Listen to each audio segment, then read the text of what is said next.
Corona पीड़ितों की दास्तां पेश करता पद्मश्री आचार्य कौलक्लूरी इनाक द्वारा रचित प्रवास उपन्यास में आपका स्वागत है।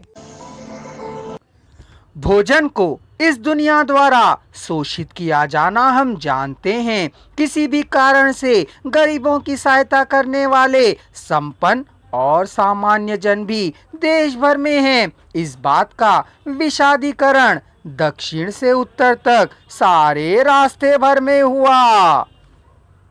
भोजन खिलाने वाले, आश्रय प्रदान करने वाले, आदर देने वाले, सहायता करने वाले, रक्षा करने वाले, हम भारतीय होने के कारण गर्व करने जैसा करने वाले सभी सहोदरों को हमने धन्यवाद ज्ञापन किया।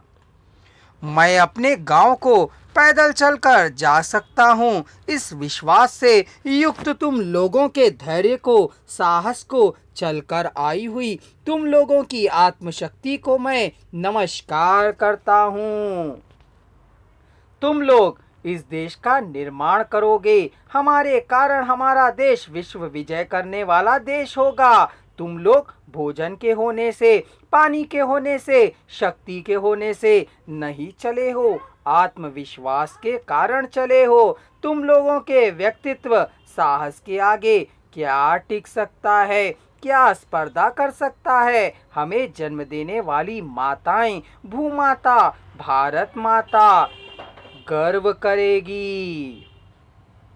कोरोना हमारे लिए परीक्षा है। इस परीक्षा में हम सभी पास हुए हैं। चाहे जितनी भी परीक्षाएं आए, हम जीतेंगे। हमारी ही जीत होगी, इसका सानी कोई नहीं है।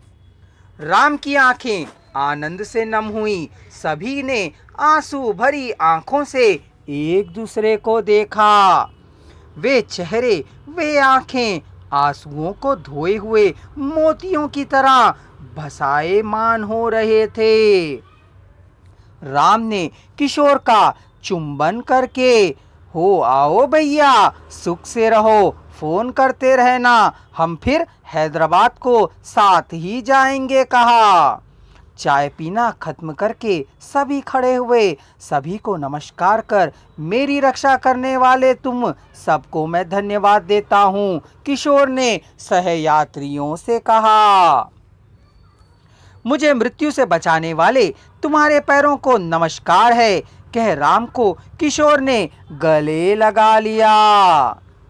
रतन का हमारा ही गांव है, उन दोनों गठरियों को मैं ले जाऊंगा, मौका देखकर उसे सौंप दूंगा, कह राम के पास की गठरी को किशोर ने ले लिया। मैंने तुम्हें हल्के भाव से देखा था, मेरी गलती थी, तुम्हारा उदार मन है, छोटी बहन मैं हो आऊंगा, किशोर ने रमा से कहा। रमा आनंद से फूटकर रोने लगी थी। यह आनंद उसके द्वारा, उस संबोधन के द्वारा उसकी आशा पूरी होने से हुआ था। सहकुली लोग अपने गांव की पगडंडी से जाते हुए किशोर को देखते रहे, हाथ हिलाते हुए अपने लोगों को मुड़ मुड़ कर देखते हुए किशोर आगे बढ़ गया। एपिसोड 26। राम को अपने गांव को पहुंचने का उत्साह लहरों की तरह उठ उठ गिर रहा था। मेन रोड से उतरकर 4 किलोमीटर चलने पर उसका गांव आ जाएगा। गांव की बस्ती में उसका घर है, घर में माँ है, अम्मा को देखने की व्याकुलता है। उसका बेटा दूर होने पर भी, स्वस्थ ठीक ना होने पर भी निश्चित होकर मैंने जीने वाली भाग्यशालिनी है।